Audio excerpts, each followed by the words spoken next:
شروع اللہ کا نام لے کر جو بڑا مہربان نہایت رحم والا ہے۔ سب تعریف اللہ ہی کو ہے جس نے اپنے محبوب بندے محمد صلی اللہ علیہ وآلہ وسلم پر یہ کتاب نازل کی اور اس میں کسی طرح کی کجی اور پیچیدگی نہ رکھی، بلکہ سیدھی اور سلیس اتاری تاکہ لوگوں کو عذاب سخت سے جو اس کی طرف سے آنے والا ہے ڈرائے، اور مومنوں کو جو نیک عمل کرتے ہیں خوشخبری سنائے کہ ان کے لیے ان کے کاموں کا نیک بدلہ یعنی بہشت ہے جس میں وہ ہمیشہ رہیں گے، اور ان لوگوں کو بھی ڈرائے جو کہتے ہیں کہ اللہ نے کسی کو بیٹا بنا لیا ہے۔ ان کو اس بات کا کچھ بھی علم نہیں اور نہ ان کے باپ دادا ہی کو تھا۔ یہ بڑی سخت بات ہے جو ان کے منہ سے نکلتی ہے، اور کچھ شک نہیں کہ یہ جو کچھ کہتے ہیں محض جھوٹ ہے۔ اے پیغمبر، اگر یہ اس کلام پر ایمان نہ لائیں تو شاید تم ان کے پیچھے رنج کر کر کے اپنے تئیں ہلاک کر دو گے۔ جو چیز زمین پر ہے ہم نے اس کو زمین کے لیے زینت بنایا ہے تاکہ لوگوں کی آزمائش کریں کہ ان میں کون اچھے عمل کرنے والا ہے، اور جو چیز زمین پر ہے ہم اس کو نابود کر کے بنجر میدان کر دیں گے۔ کیا تم خیال کرتے ہو کہ غار اور لوح والے ہماری نشانیوں میں سے عجیب تھے؟ جب وہ نوجوان غار میں جا رہے تو کہنے لگے کہ اے ہمارے پروردگار، ہم پر اپنے ہاں سے رحمت نازل فرما اور ہمارے کام میں درستی کے سامان مہیا کر۔ تو ہم نے غار میں کئی سال تک ان کے کانوں پر نیند کا پردہ ڈالے رکھا، یعنی ان کو سلائے رکھا، پھر ان کو جگا اٹھایا تاکہ معلوم کریں کہ جتنی مدت وہ غار میں رہے دونوں جماعتوں میں سے اس کی مقدار کس کو خوب یاد ہے۔ ہم ان کے حالات تم سے صحیح صحیح بیان کرتے ہیں۔ وہ کئی نوجوان تھے جو اپنے پروردگار پر ایمان لائے تھے، اور ہم نے ان کو اور زیادہ ہدایت دی تھی، اور ان کے دلوں کو مربوط یعنی مضبوط کر دیا۔ جب وہ اٹھ کھڑے ہوئے تو کہنے لگے کہ ہمارا پروردگار آسمانوں اور زمین کا مالک ہے، ہم اس کے سوا کسی کو معبود سمجھ کر نہ پکاریں گے۔ اگر ایسا کیا تو اس وقت ہم نے بے عقلی کی بات کی۔ ان ہماری قوم کے لوگوں نے اس کے سوا اور معبود بنا رکھے ہیں، بھلا یہ ان کے معبود ہونے پر کوئی کھلی دلیل کیوں نہیں لاتے؟ تو اس سے زیادہ کون ظالم ہے جو اللہ پر جھوٹ باندھے؟ اور جب تم نے ان مشرکوں سے اور جن کی یہ اللہ کے سوا عبادت کرتے ہیں ان سے کنارہ کر لیا ہے تو غار میں چل رہو، تمہارا پروردگار تمہارے لیے اپنی رحمت وسیع کر دے گا اور تمہارے کاموں میں آسانی کے سامان مہیا کرے گا۔ اور جب سورج نکلے تو تم دیکھو کہ دھوپ ان کے غار سے داہنی طرف سمٹ جائے، اور جب غروب ہو تو ان سے بائیں طرف کترا جائے، اور وہ اس غار کے کشادہ حصے میں تھے۔ یہ اللہ کی نشانیوں میں سے ہیں، جس کو اللہ ہدایت دے وہ ہدایت یاب ہے، اور جس کو گمراہ رہنے دے تو تم اس کے لیے کوئی دوست راہ بتانے والا نہ پاؤ گے۔ اور تم ان کے متعلق خیال کرو کہ وہ جاگ رہے ہیں حالانکہ وہ سوتے ہیں، اور ہم ان کو دائیں اور بائیں کروٹ بدلاتے تھے، اور ان کا کتا چوکھٹ پر دونوں ہاتھ پھیلائے ہوئے تھا۔ اگر تم ان کو جھانک کر دیکھتے تو پیٹ پھیر کر بھاگ جاتے اور ان سے دہشت میں آ جاتے۔ اور اسی طرح ہم نے ان کو اٹھایا تاکہ آپس میں ایک دوسرے سے دریافت کریں۔ ایک کہنے والے نے کہا کہ تم یہاں کتنی مدت رہے؟ انہوں نے کہا کہ 1 دن یا اس سے بھی کم۔ انہوں نے کہا کہ جتنی مدت تم رہے ہو تمہارا پروردگار ہی اس کو خوب جانتا ہے، تو اپنے میں سے کسی کو یہ روپیہ دے کر شہر بھیجو، وہ دیکھے کہ نفیس کھانا کون سا ہے تو اس میں سے کھانا لے آئے، اور احتیاط سے آئے جائے اور تمہارا حال کسی کو نہ بتائے۔ اگر وہ تم پر دسترس پا لیں گے تو تمہیں سنسار کر دیں گے یا پھر اپنے مذہب میں داخل کر لیں گے، اور اس وقت تم کبھی فلاح نہیں پاؤ گے۔ اور اسی طرح ہم نے لوگوں کو ان کے حال سے خبردار کر دیا تاکہ وہ جانیں کہ اللہ کا وعدہ سچا ہے،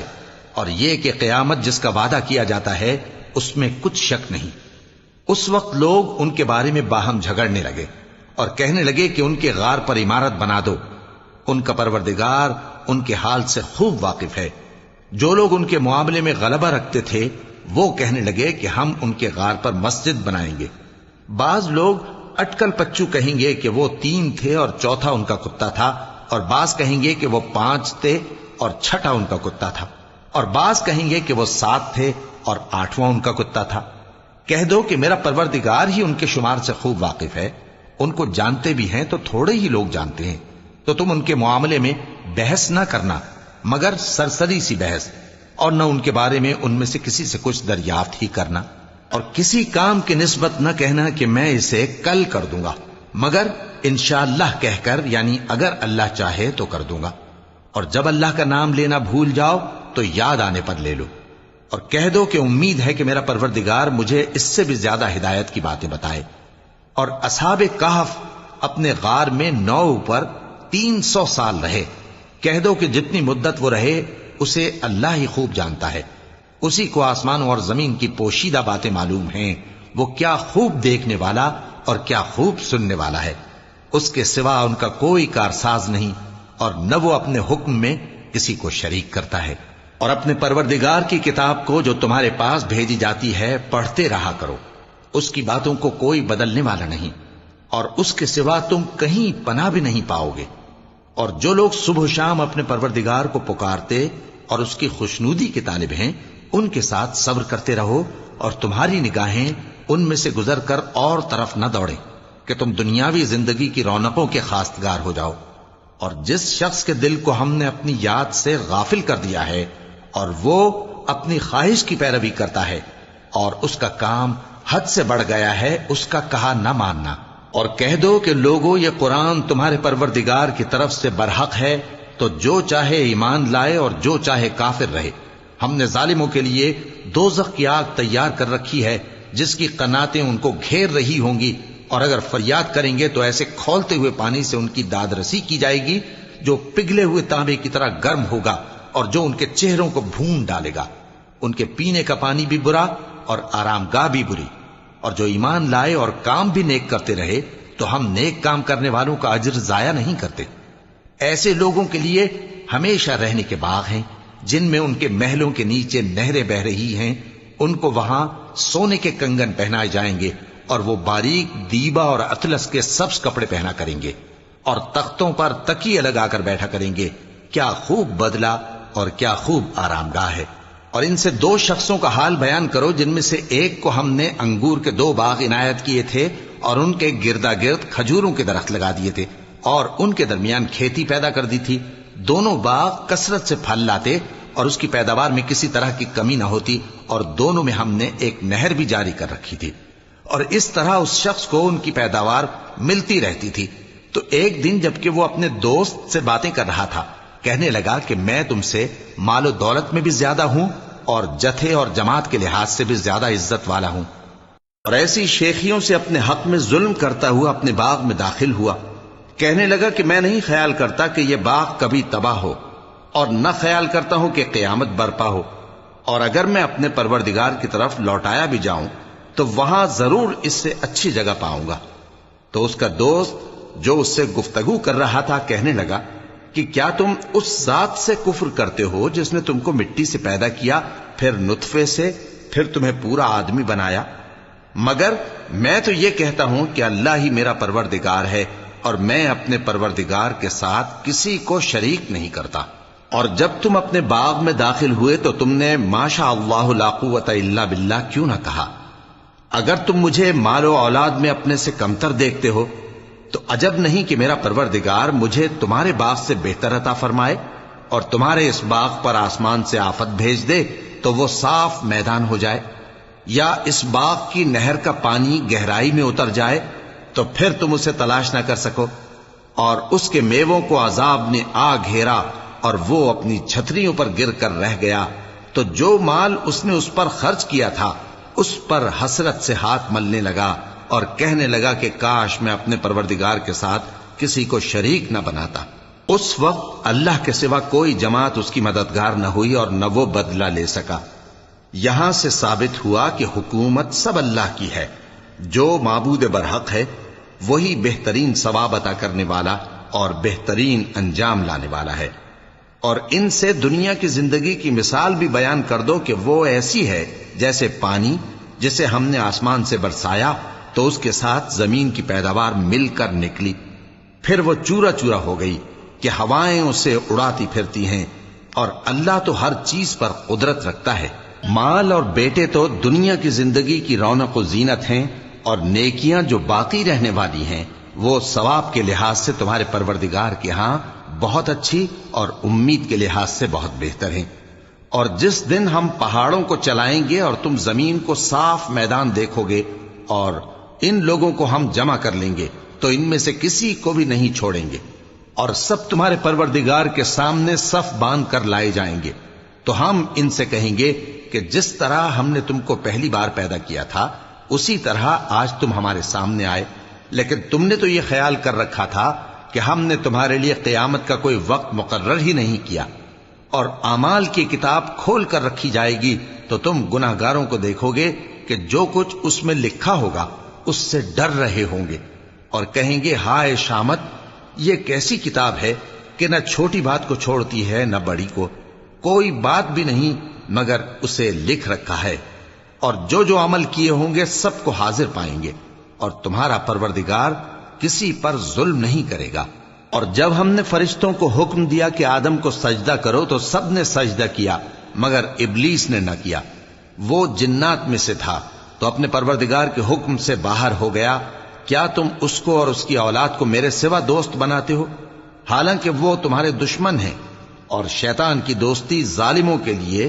اللہ کی دوستی کا برا بدل ہے۔ میں نے ان کو نہ تو آسمانوں اور زمین کے پیدا کرنے کے وقت بلایا تھا اور نہ خود ان کے پیدا کرنے کے وقت،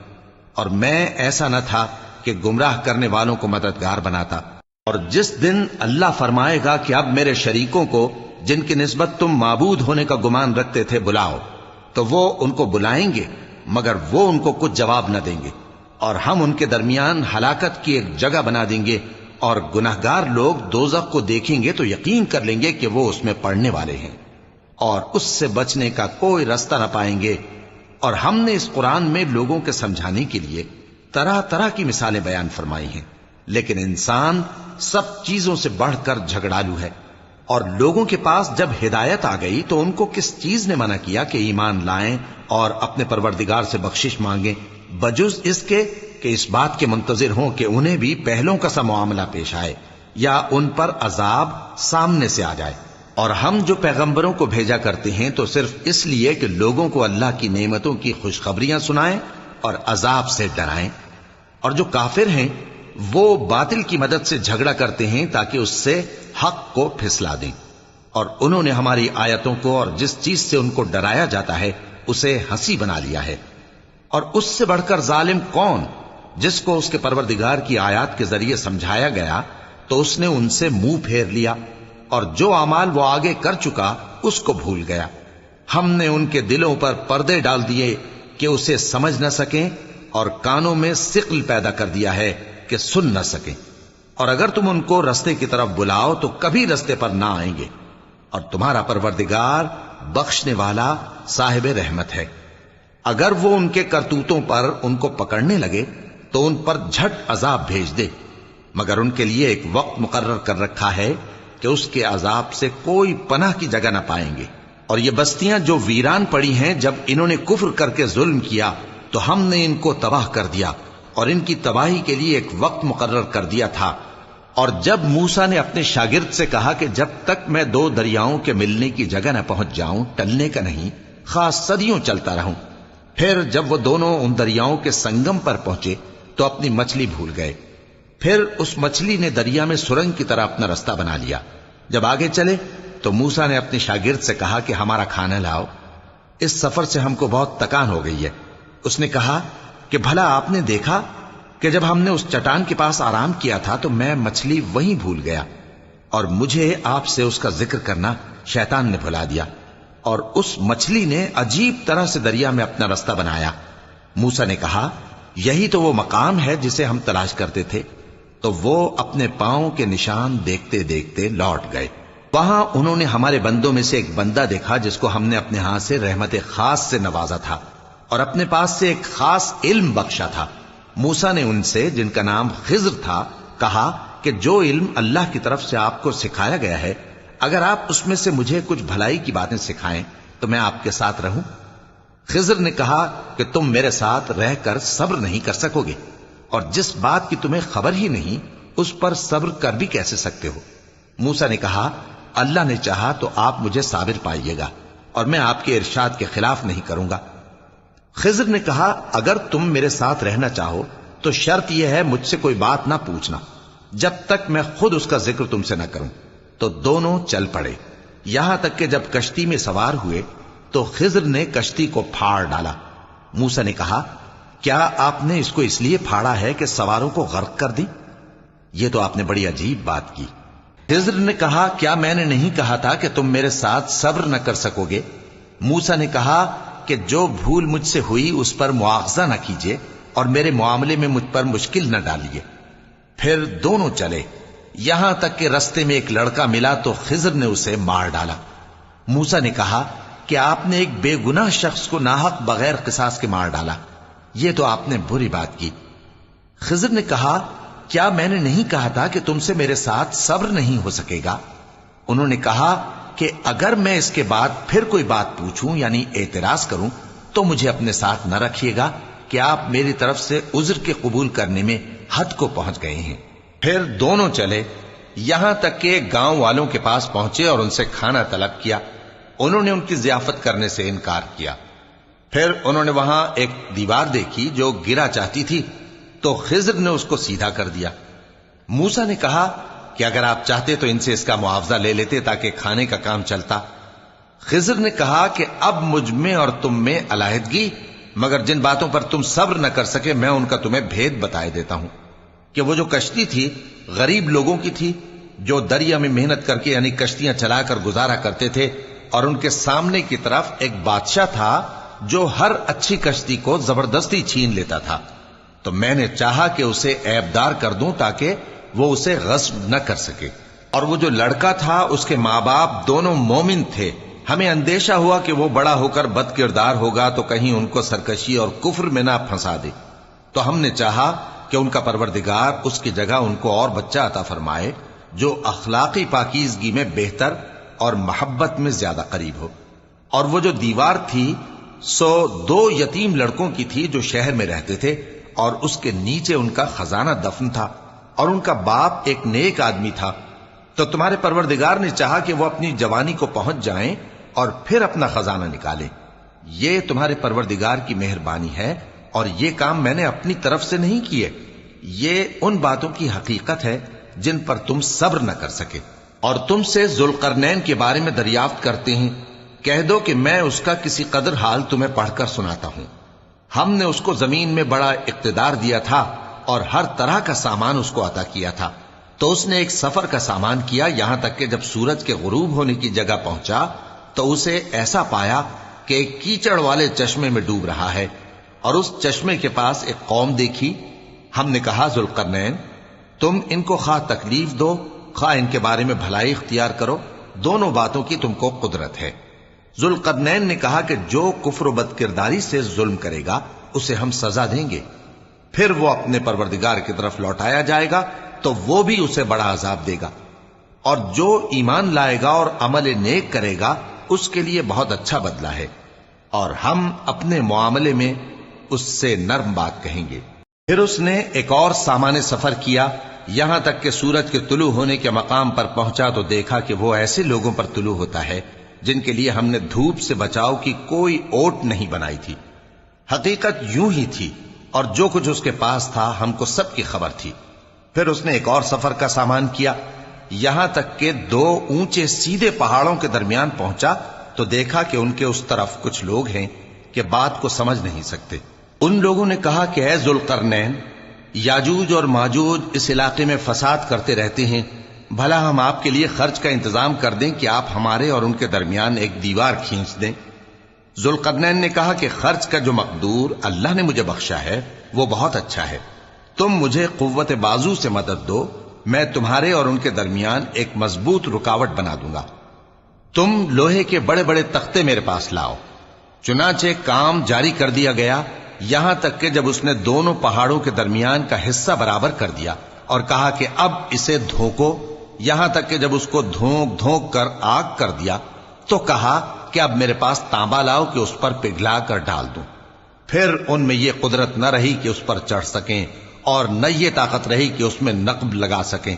بولا کہ یہ میرے پروردگار کی مہربانی ہے، پھر جب میرے پروردگار کا وعدہ آ پہنچے گا تو اس کو ڈھا کر ہموار کر دے گا، اور میرے پروردگار کا وعدہ سچا ہے۔ اس روز ہم ان کو چھوڑ دیں گے کہ روئے زمین پر پھیل کر ایک دوسرے میں گھس جائیں گے، اور سور پھونکا جائے گا تو ہم سب کو جمع کر لیں گے، اور اس روز ہم جہنم کو کافروں کے سامنے لائیں گے۔ جن کی آنکھیں میری یاد سے پردے میں تھیں اور وہ سننے کی طاقت نہیں رکھتے تھے۔ اب کیا کافر یہ خیال کرتے ہیں کہ وہ میرے بندوں کو میرے سوا اپنا کارساز بنائیں گے تو میں خفا نہیں ہوں گا؟ ہم نے ایسے کافروں کے لیے جہنم کی مہمانی تیار کر رکھی ہے۔ کہہ دو کہ ہم تمہیں ایسے لوگ بتائیں جو اعمال کے لحاظ سے بڑے نقصان میں ہیں۔ یہ وہ لوگ ہیں جن کی دوڑ دھوپ دنیا کی زندگی میں برباد ہو گئی اور وہ یہ سمجھے ہوئے ہیں کہ وہ اچھے کام کر رہے ہیں۔ یہ وہ لوگ ہیں جنہوں نے اپنے پروردگار کی آیتوں کو نہ مانا اور اس کے سامنے جانے سے انکار کیا، تو ان کے اعمال ضائع ہو گئے۔ سو ہم قیامت کے دن ان کے لیے کچھ بھی وزن قائم نہیں کریں گے۔ یہ ان کی سزا ہے، یعنی جہنم، اس لیے کہ انہوں نے کفر کیا اور ہماری آیتوں اور ہمارے پیغمبروں کی ہنسی اڑائی۔ جو لوگ ایمان لائے اور عمل نیک کیے ان کے لیے بہشت کے باغ بطور مہمانی ہوں گے، ہمیشہ ان میں رہیں گے اور وہاں سے مکان بدلنا نہ چاہیں گے۔ کہہ دو کہ اگر سمندر میرے پروردگار کی باتوں کے لکھنے کے لیے روشنائی ہو تو قبل اس کے کہ میرے پروردگار کی باتیں تمام ہوں سمندر ختم ہو جائے، اگرچہ ہم ویسا ہی اور اس کی مدد کو لائیں۔ کہہ دو کہ میں تمہاری طرح کا ایک بشر ہوں، البتہ میری طرف وہی آتی ہے کہ تمہارا معبود وہی ایک معبود ہے۔ تو جو شخص اپنے پروردگار سے ملنے کی امید رکھے چاہیے کہ عمل نیک کرے اور اپنے پروردگار کی عبادت میں کسی کو شریک نہ بنائے۔